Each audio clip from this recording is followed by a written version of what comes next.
Cari fratelli e sorelle, buongiorno.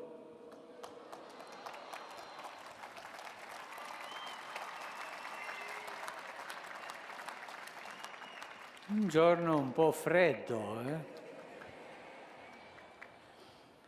In questi giorni natalizi ci viene posto dinanzi il bambino Gesù.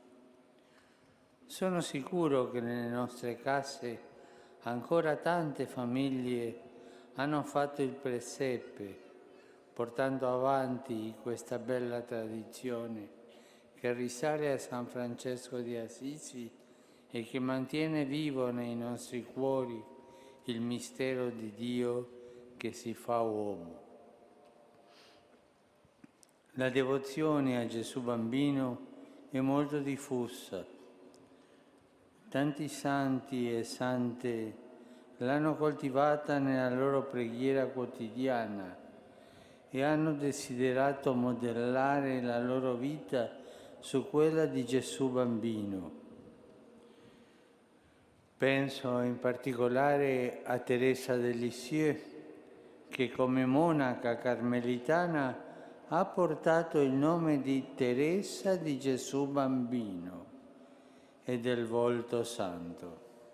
Lei, che è anche dottore della Chiesa, ha saputo vivere e testimoniare quell'infanzia spirituale che si assimila proprio meditando alla scuola della Vergine Maria l'umiltà di Dio che per noi si è fatto piccolo.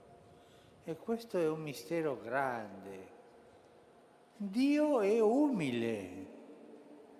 Noi che siamo orgogliosi, pieni di vanità e ci crediamo grande cosa, siamo niente. Lui, il grande, è umile e si fa bambino. Questo è un vero mistero. Dio è umile. È bello, C'è stato un tempo in cui nella persona divina umana di Gesù Dio è stato un bambino e questo deve avere un suo significato peculiare per la nostra fede. È vero che la sua morte in croce e la sua risurrezione sono la massima espressione del suo amore redentore, però non dimentichiamo che tutta la sua vita terrena è rivelazione e insegnamento. Nel periodo natalizio ricordiamo la sua infanzia. Per crescere nella fede avremmo bisogno di contemplare più spesso Gesù bambino. Certo, non conosciamo nulla di questo suo periodo. Le rare indicazioni che possediamo fanno riferimento all'imposizione del nome dopo 8 giorni della sua nascita e alla presentazione al Tempio, e inoltre alla visita dei magi con la conseguente fuga in Egitto. Poi c'è un grande salto fino ai 12 anni, quando con Maria e Giuseppe va in pellegrinaggio a Gerusalemme per la Pasqua.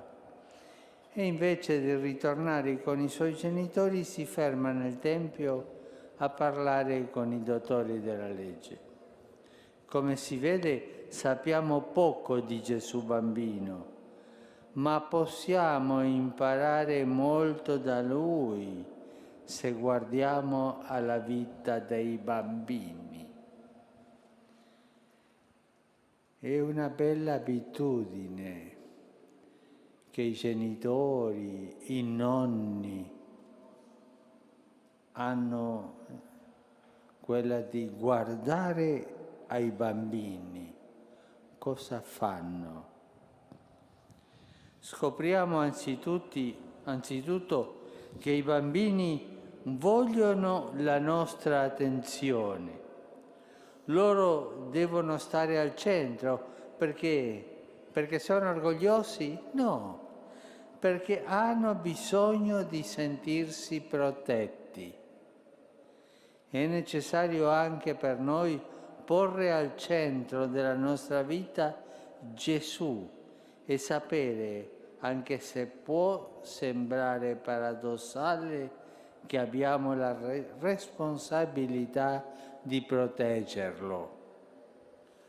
Vuole stare tra le nostre braccia, desidera essere accudito e poter fissare il suo sguardo nel nostro. Inoltre, far sorridere Gesù bambino per dimostrargli il nostro amore e la nostra gioia, perché Lui è in mezzo a noi. Il suo sorriso è segno dell'amore che ci dà certezza di essere amati. I bambini, infine, amano giocare. Far giocare un bambino, però, significa abbandonare la nostra logica per entrare nella sua. Se vogliamo che si diverta, è necessario capire cosa piace a lui e non essere egoisti e farle fare le cose che piacciono a noi. È un insegnamento per noi.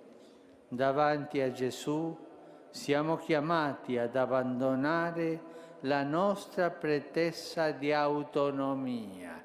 E questo è il nocciolo del problema, la nostra pretesa di autonomia, per accogliere invece la vera forma di libertà che consiste nel conoscere chi abbiamo dinanzi e servirlo. Lui, bambino, è il Figlio di Dio che viene a salvarci. È venuto tra di noi per mostrarci il volto del Padre ricco di amore e di misericordia. Stringiamo dunque tra le nostre braccia il bambino Gesù. Mettiamoci al suo servizio. Lui è fonte di amore e di serenità.